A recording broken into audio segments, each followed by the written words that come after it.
Hi everyone, and thank you so much for joining me. Today's case was recommended to me by Curtis Lavalley on YouTube, one of my longtime subscribers on YouTube. I'm hoping I'm pronouncing the name right. I do apologize, it took me a while to get to it. It's horrific and I kept on putting this off, especially since there is a much bigger picture at play here, and I wanted to make sure that I bring awareness not only to Tamra but also to the bigger problem around injustices on Aboriginal Indigenous people throughout history up to the present day. So before we get started, just a quick disclaimer. I don't mean to be disrespectful to anyone I talk about in today's video. This video is for educational purposes only, and all the information I'm giving you is already found in the public domain. Thank you so much. And also, I need to apologize in advance. There will be some names in this video which I'm not going to be able to pronounce, and I don't mean to be disrespectful to anyone, but I have been really struggling to learn how to pronounce these names. I'll give it my best, but again, apologies in advance. So let's get started. Tamra Jewel Keepness and her twin sister Tannis were born on September the 1st, 1998 to their parents Lorena and Troy Keepness. Tamra is of Aboriginal descent. The family were from White Bear First Nation in the southeastern portion of Saskatchewan and resided in Regina, Canada. Shortly after the twins were born, Lorena and Troy separated, resulting in the two girls splitting their time between their parents. Their father lived a few blocks away, so they were still kind of close to each other. The majority of the time, they lived with Lorena, her living partner, Dean McArthur, and their three siblings near downtown Regina at 1843 Ottawa Street. The adults in Tamra's life struggled with alcohol and substance abuse issues. Dean specifically had served 2 months of a 3-month sentence for assaulting Lorena while in a drunken rage. Due to these problems, as well as reports of child neglect, social services were often involved with the family, with a total of 50 reports made to crisis workers. Despite what many would call an unsteady home life, Tamra was a smart and caring girl. She fiercely loved her siblings, especially Tannis, and more often than not had a huge smile on her face. She was known for being fearless and a bit mischievous as well, and she was always on the lookout for adventure. When she wasn't playing Mario Kart on Nintendo, she could be found climbing her favorite pine tree at the end of the block. On the evening of July the 5th, 2004, Lorena, Dean, and all 5 children were in the living room watching TV. The children were enjoying some snacks at the same time. At some point during the evening, Lorena and Dean got into an argument which they said was about nothing serious. At around 8:30 p.m., Dean decided to leave the house to cool down after the argument. While he was out, he ran into Russell Sheepskin, a man who sometimes resided in the family's basement, and he would sometimes be the babysitter of the children when Lorena wasn't at home. Russell and Dean decided to grab a few drinks together. Before heading to the St. Regis Hotel, Dean stopped at a nearby 7-Eleven to buy some milk for his and Lorena's newborn baby, which he later dropped off at the house. Lorena spent the majority of the evening with her children. Between 10:30 p.m. and 11 p.m. she sent them to bed, and then she decided to head to a friend's house located a block over, leaving her eldest 11-year-old Summer in charge. After a while, she and her friend went out to purchase more alcohol, and Lorena stopped by the house to check on the children. When she returned to her friend's house, she called Summer and told her to ring if she needed anything or if there were any problems at home. Lorena told Summer to lock the doors, don't open the doors for anyone, and if anything comes up to call her.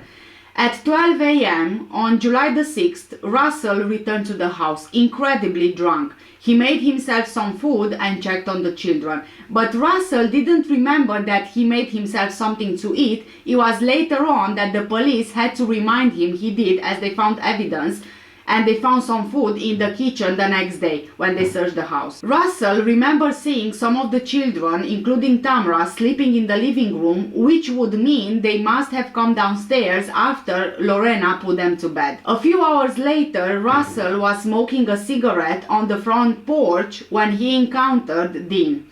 They got into a really bad physical altercation, resulting in Dean punching Russell and stomping on his head.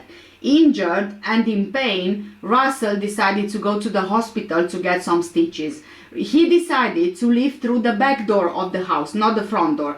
He didn't lock the door or notice if the children were still sleeping in the living room. According to Dean, after that fight, he decided to walk over to his aunt's house where he planned to spend the night. But he ended up getting lost, so he only arrived around 2 hours later, sometime between 5 a.m. and 5:30 a.m.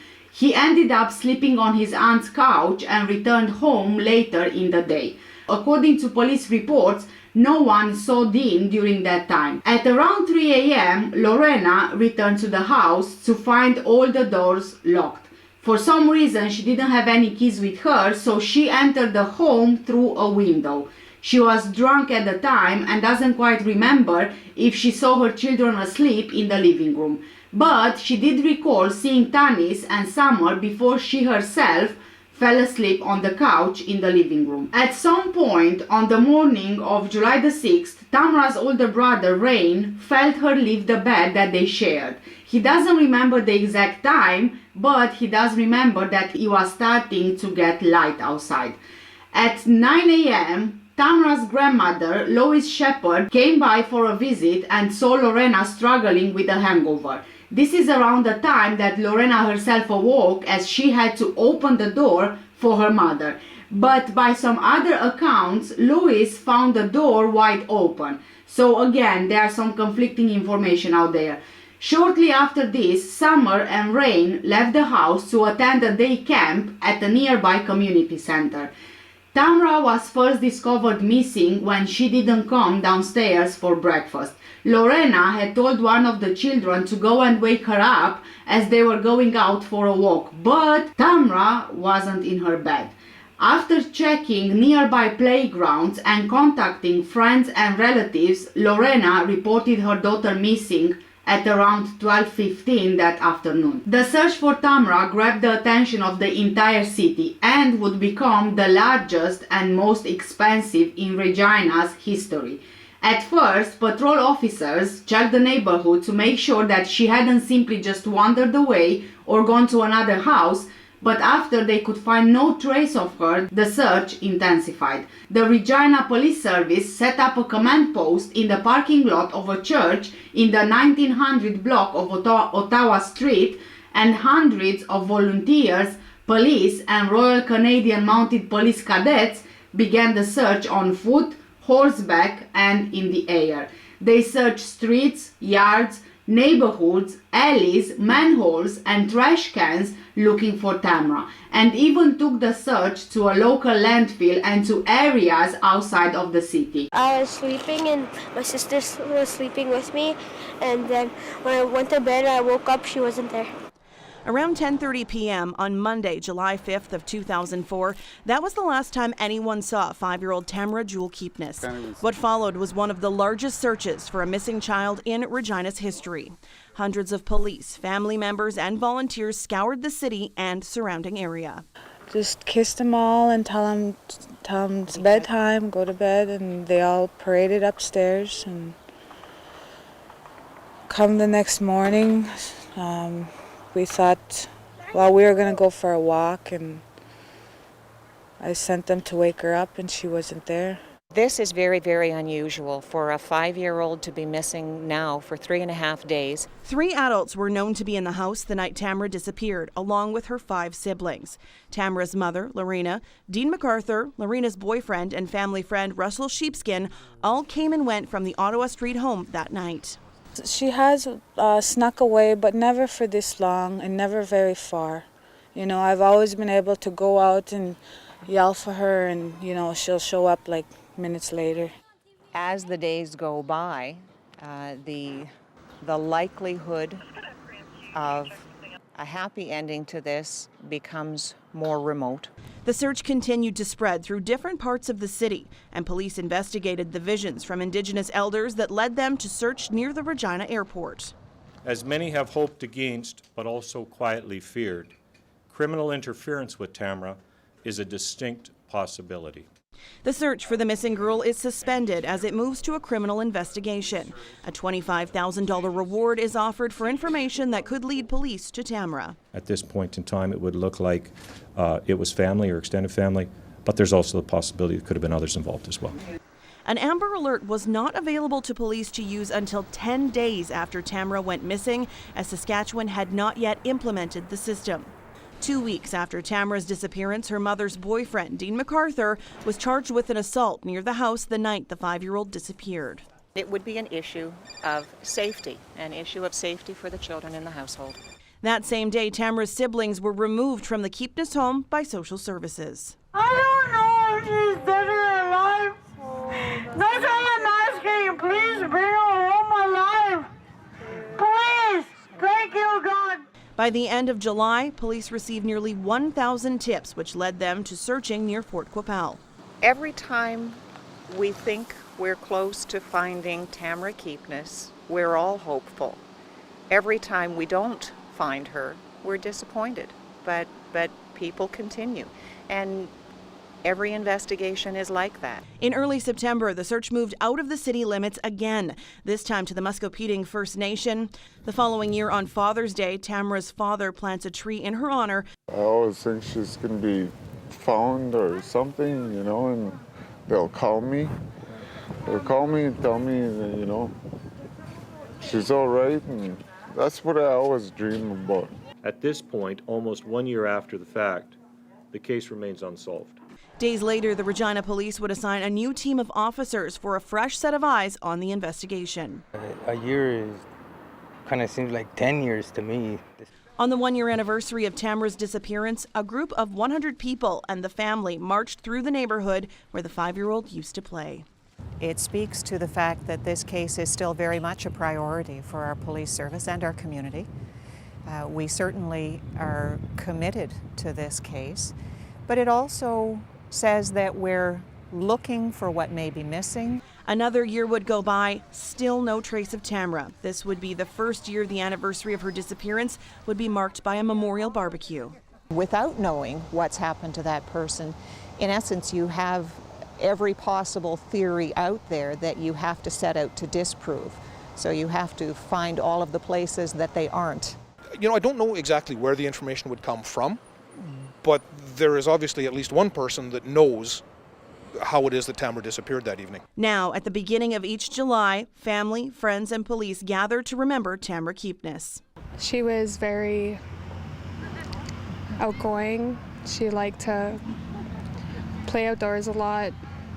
She wouldn't let anyone boss her around or pick on her. She was a very tough girl. As the 10th anniversary of Tamra's disappearance neared, the reward was doubled to $50,000 for information that could help find her. And 10 years on, the effects of the young girl's disappearance still weigh on police officers. Everybody was given a picture of Tamra. And you still have it 10 years later? Oh, absolutely. It was a unique investigation, and it was people's hearts were put into this one. The communities, the police. In November 2014, a map surfaced online claiming that the body of Tamra Keepness was somewhere on the Muscopheating First Nation. The tip did not yield any trace of Tamra. I feel content because people are still remembering her. Tamra Keepness would be 20 years old. While clothing and the child's shoe were discovered, they didn't belong to Tamra, and overall, very little trace of the missing girl was uncovered. Since the initial search, there have been other searches throughout downtown Regina and around the family home. Lorena signed consent forms allowing investigators to search the house, and she also provided them with her DNA. Besides seeing a window that had been broken during the fight between Russell and Dean, the police found no signs of forced entry or a struggle. Police questioned SEX offenders in the area. They also obtained surveillance footage from area bars, gas stations, convenience stores, and a nearby Greyhound depot. To help develop a timeline, for the night before, investigators brought in the family, including Tamra's siblings, for questioning. In particular, Dean, Russell, and Lorena were under intense scrutiny. At the time, investigators felt they weren't being completely forthcoming with information and were overall not happy with the gaps and inconsistencies in the version of events that they were told. The three denied the allegations and expressed that investigators were focusing too much attention on them and not enough on finding Tamra.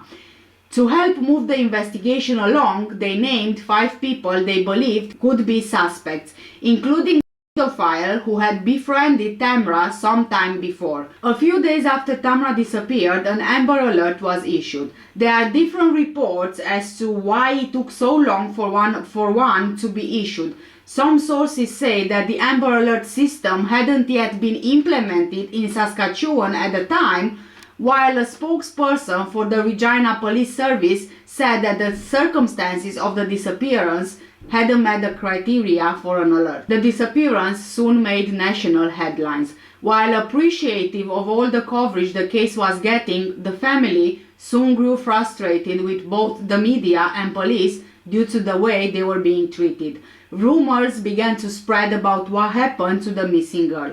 One person said that she had been seen at a dollar store with an older woman, while another, which has since been disproved with hospital records, claimed that Tamra never existed and had been made up in order to scam money from social services. A third rumor, which was spread by business owners in the neighborhood, claimed detectives were looking for a middle-aged white man named Rocky. However, police never confirmed if this was true. To show support for Tamra and the family, residents would wrap ribbons around trees and leave both teddy bears and angels on the steps of the Keepness house. On July 13, 2004, a $25,000 reward was issued by the Regina Police Service for information about the case. This happened after the searches for Tamra had been suspended.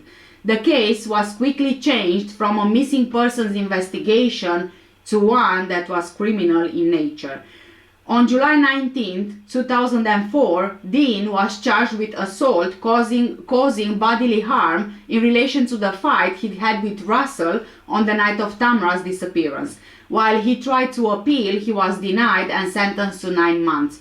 2 days later, Tamra's siblings were removed from the house by social services and placed into foster care.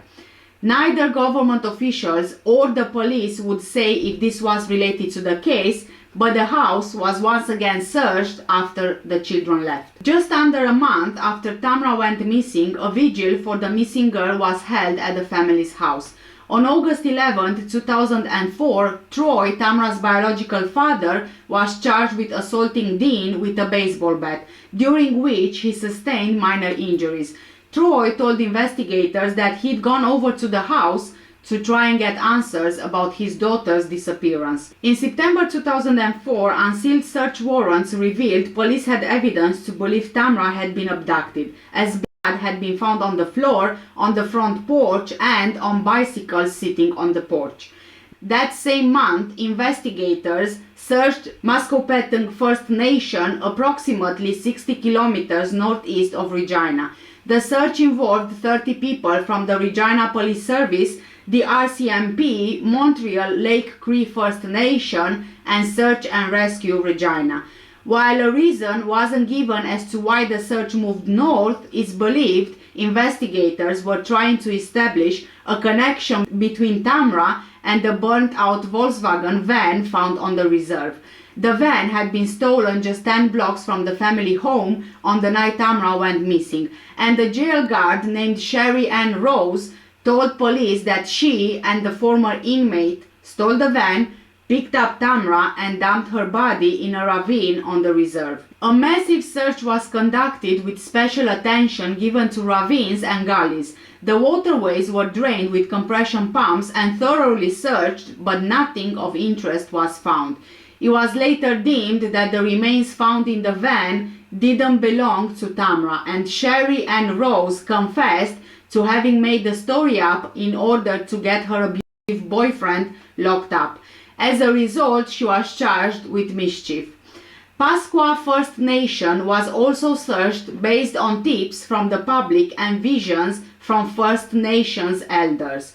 A 6-person task force was established to investigate leads in the case, which was eventually scaled down to just 2 detectives. In December 2004, Walter William Obi of Muscopetong First Nation was charged with assaulting Sherry and Rose. He was also charged with stealing the van that was found burnt out on the reserve.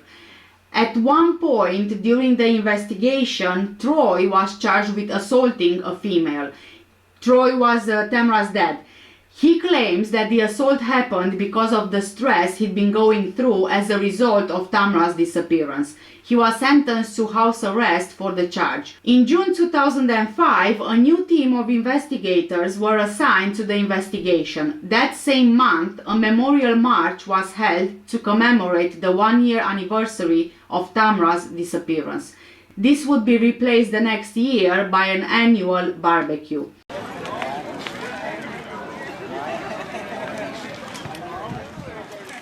Someone out there knows something, and we would really love to hear from you. It's been 15 years. You don't know the toll it takes on families. If you take a look at Ellen here, we originally started searching 15 years ago, and we haven't given up. We've been to elders, psychics, mediums. It hasn't been easy, and we haven't found anything yet. For me, my birthday is tomorrow, and I haven't celebrated my birthday because I don't feel that I should be celebrating. I think Tamra's disappearance sparked something.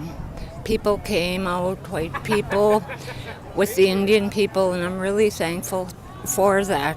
In October 2005, searchers brought in cadaver dogs to aid in the investigation. They searched around Regina for 3 days with a specific focus on the north end of Winnipeg Street, Wascana Lake and Wascana Creek. This would be one of the last major searches for Tamra, as the search would be scaled back in April 2006. Dean publicly stated that he feared for his safety during the early days of the investigation because he felt the police and the community believed he played some role in Tamra's disappearance.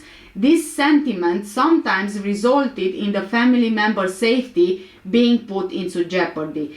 In one instance, 3 people jumped Lorena after accusing her of selling her daughter in order to buy drugs, something she has repeatedly denied. Lorena was the first to admit that her life choices have not been ideal. However, Lorena, like many Aboriginal people in Canada, struggle with numerous issues that have been passed down through the generations. Lorena is a residential school survivor, as was her mother before her. And now I'm going to get into the most horrific and heartbreaking details of these residential schools.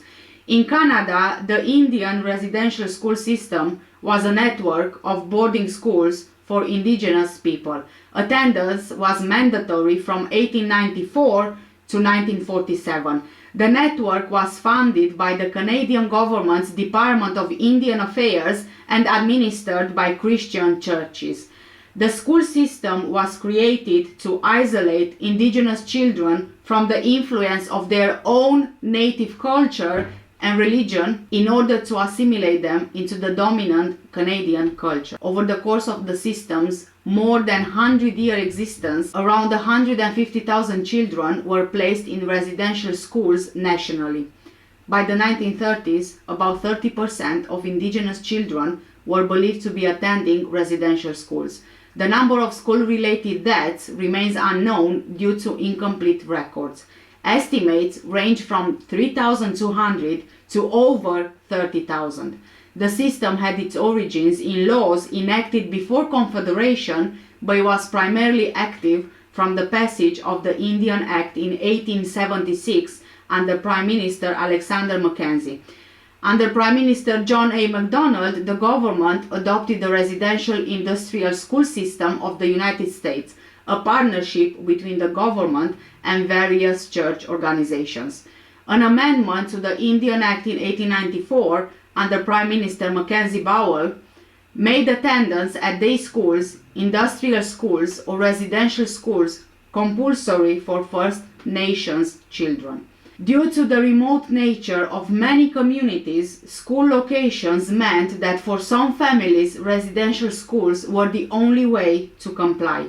The schools were intentionally located at substantial distances from Indigenous communities to minimize contact between families and their children. Indian Commissioner Hayter Reid argued for schools at greater distances to reduce family visits, which he thought counteracted efforts to assimilate Indigenous children. Parental visits were further restricted by the use of a pass system designed to confine Indigenous peoples to reserves. The last federally funded residential school, Kivalik Hall, in Rankin Inlet, closed in 1997. Schools operated in every province and territory with the exception of New Brunswick and Prince Edward Island. Residential school deaths were common and have been linked to poorly constructed and maintained facilities. The actual number of deaths remains unknown due to inconsistent reporting by school officials and the destruction of medical and administrative records in compliance with retention and disposition policies for government records. Research by the Truth and Reconciliation Commission, also known as the TRC, revealed that at least 3,201 students had died, mostly from disease. TRC Chair Justice Murray Sinclair has suggested that the number of deaths may exceed 6,000. The vast majority of deaths occurred before the 1950s. The 1906 annual report of the Department of Indian Affairs, submitted by Chief Medical Officer Peter Bryce, highlighted that the Indian population of Canada has a mortality rate of more than double that of the whole population, and in some provinces more than 3 times. Among the list of causes, he noted the infectious disease of tuberculosis and the role residential schools played in spreading the disease by way of poor ventilation and medical screening. In 1907, Bryce reported on the conditions of Manitoba and Northwest residential schools. Quote, "We have created a situation so dangerous to health that I was often surprised that the results were not even worse than they have been shown statistically to be." End of quote. In 1909, Bryce reported that between 1894 and 1908, mortality rates at some residential schools in Western Canada ranged from 30 to 60% over 5 years. That is, 5 years after entry. 30 to 60% of students had died, or 6 to 12% per annum. These statistics did not become public until 1922, when Bryce, who was no longer working for the government, published The Story of a National Crime, being a record of the health conditions of the Indians of Canada from 1904 to 1921. In particular, he alleged that the high mortality rates could have been avoided if healthy children had not been exposed to children with tuberculosis. In 1920 and 1922, Regina physician F.A. Corbett was commissioned to visit the schools in the west of the country and found similar results to those reported by Bryce. At the Ermineskin School in Hobbema, Alberta, he found that 50% of the children had tuberculosis. 50%. At Sarcee boarding school near Calgary, he noted that all 33 students were much below even a passable standard of health, and all but 4 were infected with tuberculosis. In one classroom, he found 16 ill children, many near death, who were being forced to sit through lessons. In 2011, reflecting on the TRC's research, Justice Maurice Sinclair told the Toronto Star, quote, missing children. That is the big surprise for me, that such large numbers of children died at the schools, that the information of their deaths was not communicated back to their families. End of quote. Students in the residential school system were faced with a multitude of abuses by teachers and administrators, including sexual and physical assault. They suffered from malnourishment and harsh discipline that would not have been tolerated in any other Canadian school system. Corporal punishment was often justified by a belief that it was the only way to save souls, or punish and deter runaways whose injuries or death sustained in their efforts to return home would become the legal responsibility of the school. Overcrowding, poor sanitation, inadequate heating, and the lack of medical care led to high rates of influenza and tuberculosis. In one school, the death rate reached 69%. Federal policies that tied funding to enrollment numbers led to sick children being enrolled to just boost those numbers, therefore introducing and spreading disease. The problem of unhealthy children was further amplified by the conditions of the schools themselves.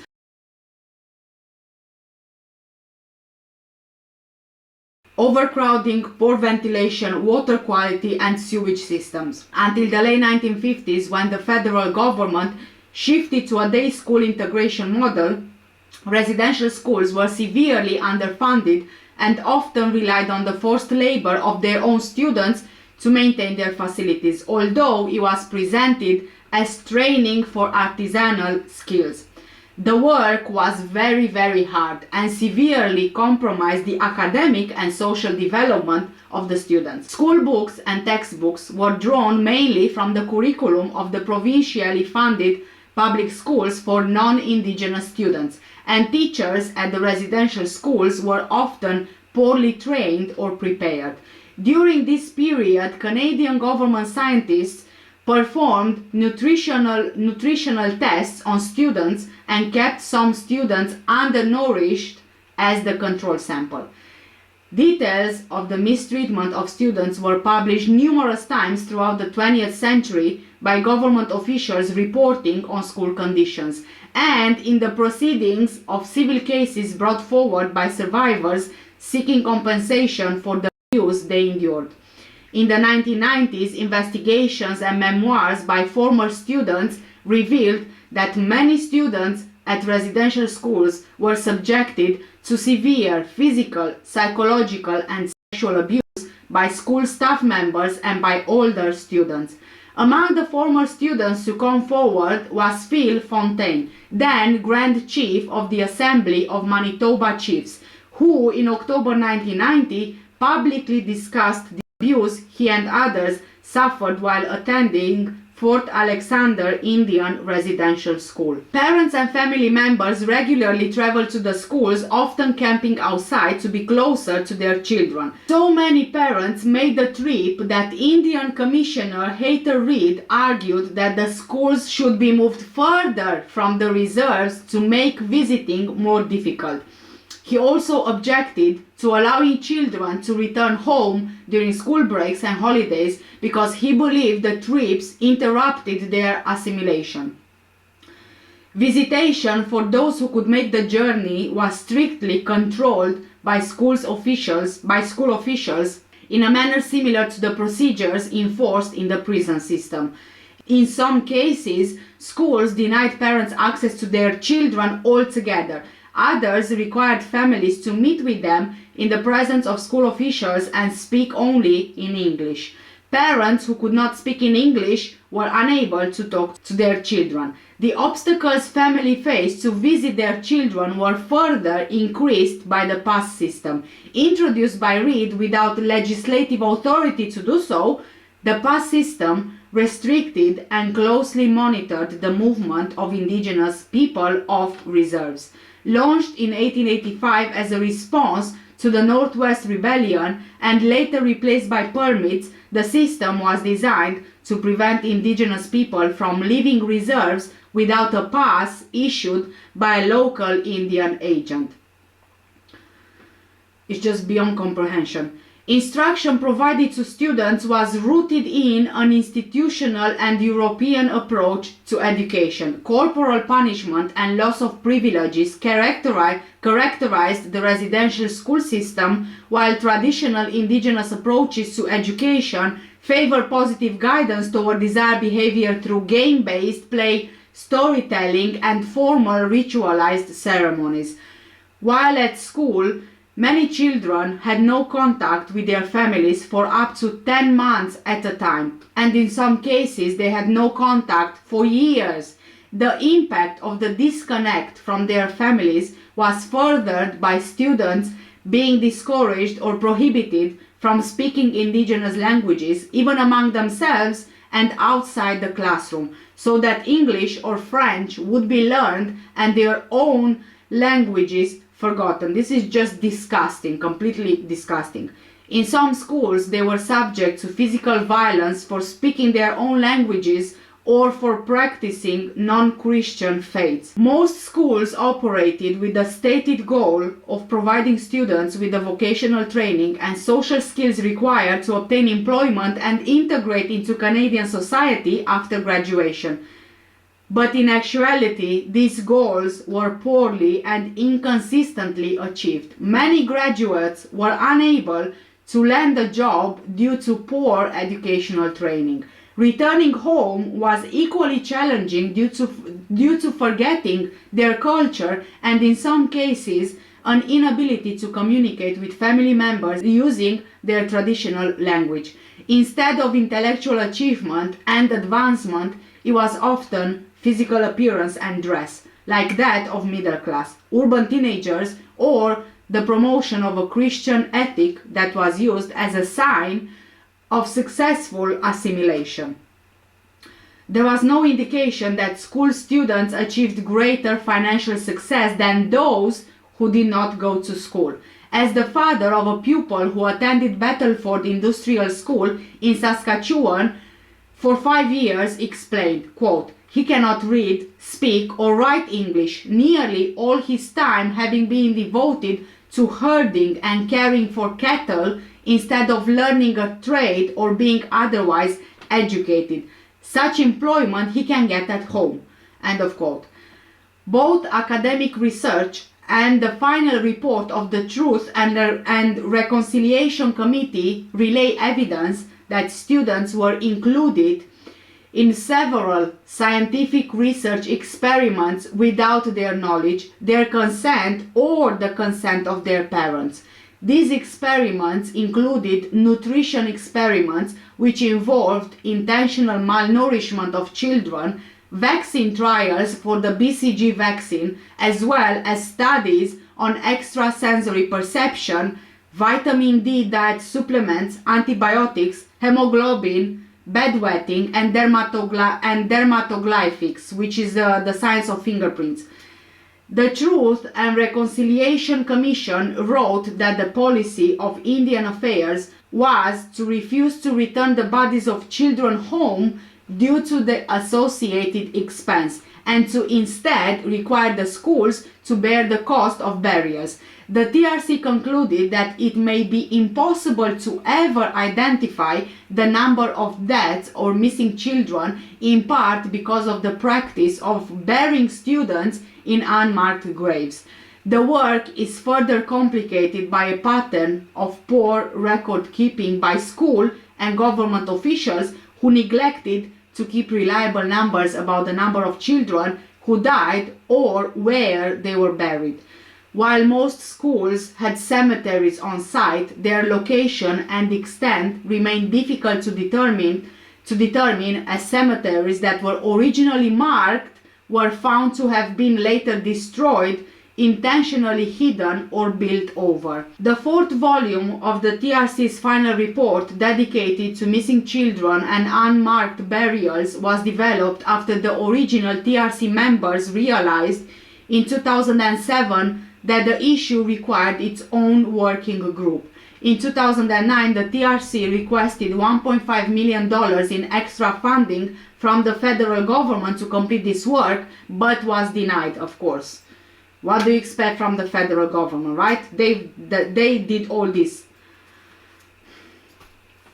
The researchers concluded, after searching land near schools using satellite imagery and maps, that for the most part, the cemeteries that the commission documented are abandoned, disused and vulnerable to accidental disturbance. In May 2021, I think that you guys heard of this before, but in May 2021, remains believed to be those of 215 children were found buried on the site of the Kamloops Indian Residential School in Kamloops, British Columbia, on the lands of the Tlemctesepec First Nation.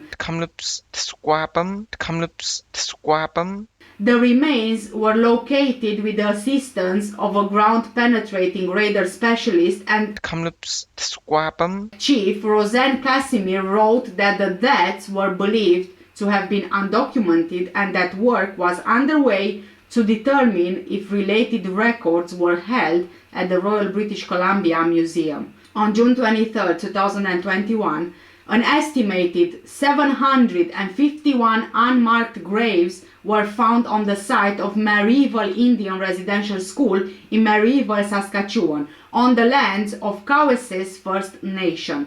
Some of these graves predated the establishment of the residential school. On June 24, 2021, Chief Cadmus Delorme of the Cowessess First Nation held a virtual press conference. From June 2nd to June 23rd, they found an estimated 751 unmarked graves. Delorme went on to state, quote, "This is not a mass gravesite. These are unmarked graves. In 1960, there may have been marks on these graves. The Catholic Church representatives removed these headstones, and today they are unmarked graves. The machine has a 10 to 15% error. We do know there is at least 600. We cannot affirm that they are all children, but they are all oral stories that they are adults in this gravesite. Some may have went to the church and from our local towns, and they could have been buried here as well. We are going to put names on these unmarked graves." End of quote. On June 30, 2021, the Lower Kootenay Band reported the discovery of 182 unmarked graves near St. Eugene's Mission School near Cranbrook, British Columbia. Survivors of residential schools and their families have been found to suffer from historical trauma with a lasting and adverse effect on the transmission of Indigenous culture between generations.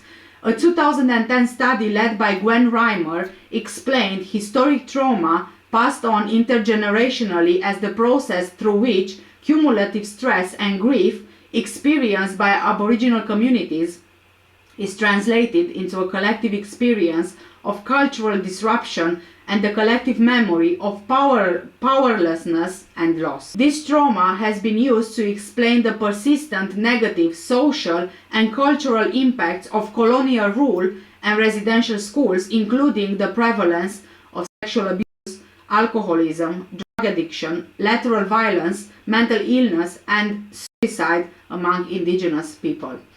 The 2012 National Report of the First Nations Regional Health Study found that respondents who attended residential schools were more likely than those who did not to have been diagnosed with at least one chronic medical condition. A sample of 127 survivors revealed that half have criminal records. 65% have been diagnosed with post-traumatic stress disorder, 21% have been diagnosed with major depression, 7% have been diagnosed with anxiety disorder, and 7% have been diagnosed with borderline personality disorder. In a 2014 article, Anishinaabe psychiatry researcher Amy Bombay reviewed research that relates to the intergenerational effects. She found that, in addition to negative effects observed among those who attended Indian residential schools, accumulating evidence suggests that the children of those who attended are also at greater risk for poor well-being. 37.2% adults with at least one parent who attended a boarding school contemplated committing suicide in their lifetimes, compared to 25.7% of people whose parents did not attend residential boarding schools. Higher levels of depression symptoms and psychological trauma were evident among Indian residential school survivors' children. And this, guys, barely scratches the surface of the suffering that Indigenous people went through and still go through. It would be disrespectful for me to claim that I understand or know everything that has happened. And for this same reason, I won't pretend that I do. There is still a lot of things which we have no idea about, but for those of you who have not heard of this, I urge you to research it on Google. But again, I must warn you that this is not an easy read. After the government closed most of the schools in the 1960s, the work of Indigenous activists and historians led to greater awareness by the public of the damage the schools had caused, as well as to official government and church apologies and the legal settlement. These gains were achieved through the persistent organizing and advocacy by Indigenous communities to draw attention to the residential school system's legacy of abuse, including their participation in hearings of the Royal Commission on Aboriginal People. The system ultimately proved successful in disrupting the transmission of Indigenous practices and beliefs across generations. The legacy of the system has been linked to an increased prevalence of PTSD, alcoholism, substance abuse, suicide, and intergenerational trauma which persist within Indigenous communities today. While religious communities issued their first apologies for their respective roles in the residential school system in the late 1980s and early 1990s, on June 11, 2008, Prime Minister Stephen Harper offered the first public apology on behalf of the Government of Canada and the leaders of the other federal parties in the House of Commons. 9 days prior, the Truth and Reconciliation Commission, TRC, was established to uncover the truth about the schools. The commission gathered about 7,000 statements from residential school survivors through public and private meetings at various local, regional and national events across Canada. 7 national events held between 2008 and 2013 commemorated the experience of former students of residential schools. In 2015, the TRC concluded with the establishment of the National Center for Truth and Reconciliation and the publication of the multi-volume report detailing the testimonies of survivors and historical documents from the time. The TRC report concluded that the school system amounted to cultural genocide. In 2021, thousands of unmarked graves were discovered on the grounds of former residential schools, and searching continues. This is just beyond anything imaginable. Honestly, I have no words.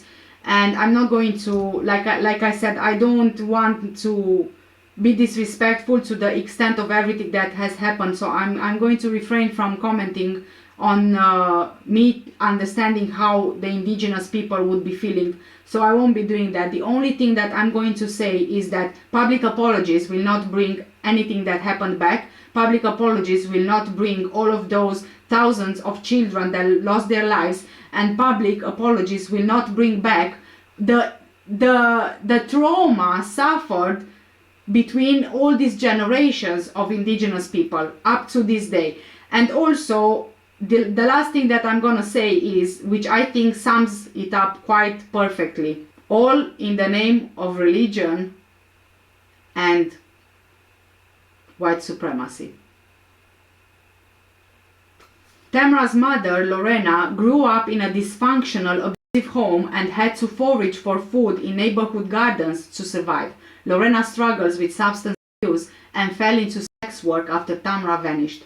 According to the Saskatchewan Association of Chiefs of Police, nearly 59% of the province's missing women and girls are of Aboriginal ancestry. Tamra's case is another heartbreaking example of the hundreds of instances of missing and murdered Aboriginal women and girls in Canada.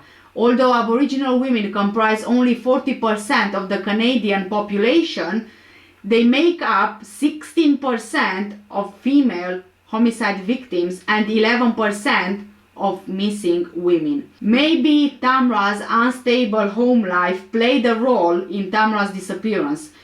When the police investigated, they said they found no signs of forced entry or struggle at the home. Maybe Tamra wandered off being scared after the argument between Lorena and Dean. Maybe she wanted to go to her dad's house. She'd gone on her own before, walking to him, so she could have done that as well. In August 2008, 7 officers were assigned to work exclusively on the case. The reward for information was doubled to $50,000 in June 2014. The increase was approved by the Regina Board of Police Commissioners, and it has been renewed every year. The police chief hopes the continuation of the reward will allow the family to see they still care about finding Tamra.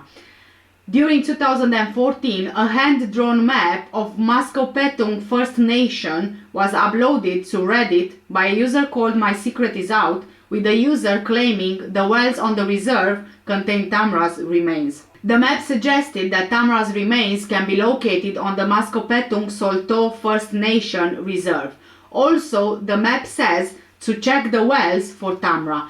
According to the user, she found the map amongst the belongings of a deceased relative, and that her grandmother had gotten the map from a late aunt who drew it up based on visits to a person in prison. The grandmother suffered from dementia. While the user didn't have any first-hand knowledge of the investigation, she recalled her family talking about wells and felt that the map might be worth something to the investigation. As for why she shared the map on Reddit instead of contacting the police directly, the user claimed to have previously submitted tips via the RCMP, the Regina Police Service, and Crime Stoppers, but she never received a response. Having learned about the map, investigators looked to see if there was any real value to it. This resulted in a search of the reserve, which was done by the Regina Police Service, members of Tamra's family, and the 4th Capel Detachment of the RCMP. They looked through over 24 wells with a special camera, but found no evidence that Tamra had ever been there. While an attempt was made to contact the Reddit user in the hopes of learning more about the map, investigators said they don't believe it to be an authentic piece of evidence. Although the experience was very upsetting for Tamra's family and understandably so, the search sparked renewed interest in the case. The family consulted with psychics, elders, and mediums. The police have also been in contact with elders who told them they had visions of a child near rocks, trees, and water. In May 2015, Tamra's case was one of 122 highlighted by the province of Saskatchewan during Missing Persons Week. In July 2018, a class action lawsuit was filed against the federal government. Tamra's case was one of many listed. It claimed the government had breached the charter rights of Indigenous families to security and freedom from discrimination, and that numerous negative experiences were had as a result of the alleged mishandling of cases. It also claimed that the RCMP shared the responsibility with the government, given it's a branch of the federal government. The claimants demanded $500 million in damages for the RCMP's handling of the investigations and $100 million in punitive damages. Among other things, the lawsuit alleges the federal government negligently failed to stop what it characterizes as routine police assaults on Indigenous people who comprise the majority in the Northwest Territories, Nunavut, and Yukon. The claim asserts systemic negligence, breach of fiduciary duty, and constitutional violations. The government has known about the issues for years, but failed to address the problem. What a surprise. Aboriginal persons are frequently arrested, detained, or held in custody by RCMP officers in the territories on the basis of their race, ethnic, and/or national origin, the claim states. RCMP officers and other agents of the RCMP regularly discriminate against Aboriginal persons by employing excessive and unnecessary force, by arresting or detaining Aboriginal persons for no reason, and by using hateful speech and language in the course of policing in the territories. The claim, which names the Attorney General as defendant on behalf of the RCMP, alleges common incidents involve officers beating, pepper spraying, shooting and verbally abusing Indigenous people. Representative plaintiff is a high school student, Joe David Nasogalwak, now 20 years old, of Tuktoyaktuk Northwest Territories, who claims RCMP arrested and assaulted him without cause or provocation in November 2017. Among other things, he alleges officers punched and choked him, used a stun gun on him, and used derogatory slurs. He was released to his mother shortly after. Quote, as a result of this assault, Mr. Nasogalwak sustained physical and psychological harm, the claim asserts. Incidents like the above take place ordinarily in the territories. In affidavits, other potential class members similarly described experiences of racism and RCMP violence when being detained and arrested. In 2020, Prime Minister Justin Trudeau said that the RCMP had a problem with systemic racism after Commissioner Brenda Lucki denied racism was entrenched within the organization.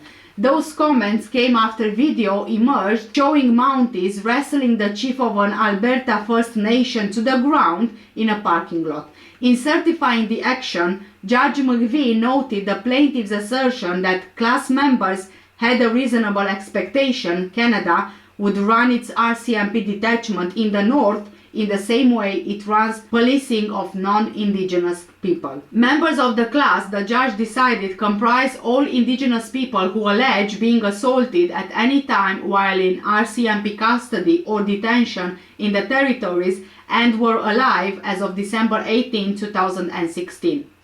Quote, I do not agree that Canada's claim that a public inquiry or internal complaint process would be preferable procedure. End of quote, Judge McVie said. Nevertheless, the judge said the plaintiffs still have to prove their claims at trial, which is far from an easy hurdle. In May 2019, the RCMP launched a week-long campaign to bring more attention to 45 missing children in Canada. Tamra's case was one of the ones highlighted. Toward the end of 2019, the Regina Police Service renewed its commitment to solving the case. It's still an active investigation and is currently in the hands of the Cold Case Unit. Investigators are still reviewing and working on case files, and they continue to regularly receive tips, approximately 16 tips a year. While no arrests have been made and no evidence found to explain how and why Tamra went missing, it's believed that she is sadly deceased and that foul play was involved. However, the full details of the investigation haven't been released due to the ongoing nature of the case. Lorena said she doesn't like to talk about the early parts of the investigation given the negative focus that was on the family at the time. She agrees with investigators that someone out there is currently withholding information, and as such, she and the family continue to pursue leads on their own time. A few theories have emerged over the years as to what could have happened to Tamra. The general theory in the case is that Tamra was abducted by a stranger. Some people think she may have wandered away and been abducted by a driver who was cruising the area at the time, while others point to the home's location. It's less than a block from the Oscana Community Correctional Center, a halfway house for federal inmates on parole, and is located near the Salvation Army's Waterston House, which is known to shelter former inmates and drug and alcohol users. Some feel that Tamra's disappearance may have been at the hands of someone staying at either location. While there are many theories surrounding who could possibly have been involved, Lorena is certain her daughter was taken between 9 a.m. and 10:20 a.m. on July the 6th, 2004. This is further supported by Rain's version of events, which state Tamra most likely left the room during early to mid-morning. Some in Regina feel Tamra may have been abducted by someone in the drug trade or potentially sold by her mother in order to pay a cocaine debt. The authorities asked Lorena if her daughter's disappearance was related to the drug trade in some way, and Lorena fiercely denied it.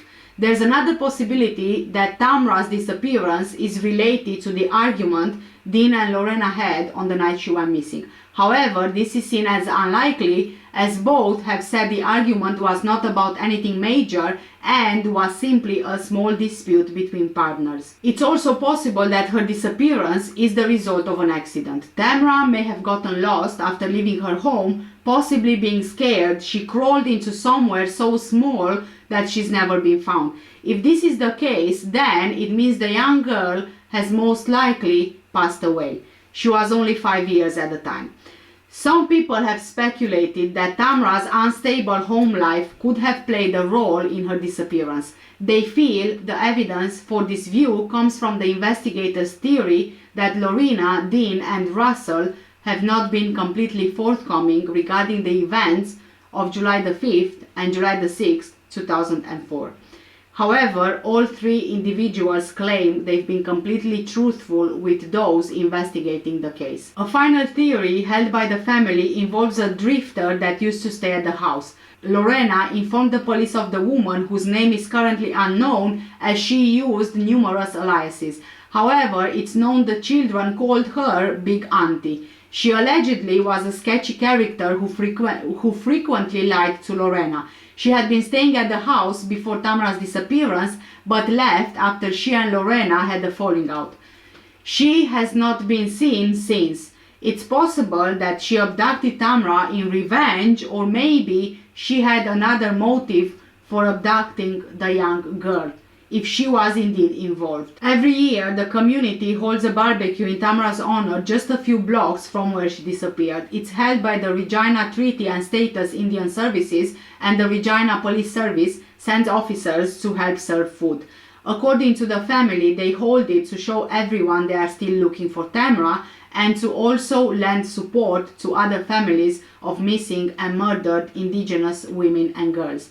They've shared that seeing the amount of people who come out and show support has helped them hold on to the hope that one day Tamra will be found. Until that day happens, the barbecue will be held yearly. Unfortunately, Lorena no longer has any family pictures of Tamra, as someone threw out a large portion of her property a few years ago. The only images she has of her daughter are those featured on the missing persons flyers. Many of the investigators who initially worked on the case have since retired. However, they are still dedicated to solving the case and say it frequently comes to mind. Lorena moved repeatedly since Tamra disappeared, having been evicted a few times. She spent her days working odd jobs and shared that she fell into sex work not long after her daughter went missing. Her other children have never been permanently returned to her custody, and the 3 babies she gave birth to after Tamra's disappearance have since been taken by social services. Tamra's twin sister Tannis is currently in university. Russell Sheepskin passed away on January the 1st, 2009. Those investigating the case wonder if he knew any more information that may have been useful in finding Tamra. Lorena feels hopeful that she will one day see her daughter again. She doesn't think Tamra is dead, despite what investigators have said. Troy, Tamra's biological father, shared that he tries not to focus on the case, but it's hard not knowing if Tamra is alive or dead. He says that he feels guilty over having lost custody of his children in the years leading up to Tamra's disappearance. Tamra Jewel Keepness went missing from the 1800 block of Ottawa Street in Regina, Saskatchewan on July the 5th, 2004. She was 5 years old, and while what she was last wearing is unknown, it's believed she could have had on a light blue striped halter top with pink accents, light blue jeans and either rubber boots or pink and white shoes. She may have been barefoot. At the time of her disappearance, she stood at 3 feet 5 inches tall and weighed between 35 and 40 pounds. She had bobbed dark brown to black hair and brown eyes. She has 2 circle-type birthmarks on her stomach, one dark and the other lighter in color, and a scar on one of her legs just below the knee. Currently, her case is classified as a missing person. If alive, she would be 23 years old today. If you have any information regarding the case, you can contact the Regina Police Service at 306-777-6500. Tips can also be submitted to Child Find at 1-800-387-7962 or anonymously via Crime Stoppers at 1-800-222-8477. I'm going to leave the details for this in the description down below as well. The Regina Police Service has investigated over 1,700 leads and interviewed over 500 leads during their search for Tamra. Police Chief Troy Hagan is cautiously optimistic, holding out hope that police will someday solve the case. What do you guys think happened with Tamra Keepness? What is your theory around this case? It's a very strange situation, and it's really heartbreaking that she went missing and she hasn't been found all these years later. And I know that, you know, in a lot of these cases, a lot of people will judge the parents for the actions that they took, and that is the reason why perhaps Tamra went missing. And usually in missing children's cases, the parents are to be blamed. And also me, in my videos, usually I do kind of not judge, well, I do kind of judge the parents when they need to be judged, right? But in this particular case, I can't do that, because I can't help but feel sorry for everything that Lorena went through, her mother went through in the Indian industrial schools at the time. And also, like we already know from this video, this abuse, the trauma and everything else kind of carries on from generation to generation, and most of the times, most of the people who were in these schools and even their family and even their children are affected in some way or another. So if Lorena, she was abusing alcohol and drugs, she did it as a way to cope with everything that happened to her, and also her mother, her family, and so on. And so I can't judge Lorena on this, and I know that a lot of the decisions that she made on that day when Tamra went missing were not the greatest of the decisions. However, we also need to think of all the trauma that she and everyone in those communities, in that community, went through. All the Aboriginal people and Indigenous, all the Indigenous Aboriginal people went through. And so I would really appreciate if you guys, whilst you can give your opinions in the comments down below, please refrain yourself from judging these people too harshly, because I've already tried to point out a lot of the things that they went through as Aboriginal Indigenous people. Thank you guys again so much for watching today's video. Please let me know again what do you think in the comment section down below. And take care, stay safe, and I shall see you in the next one. Bye!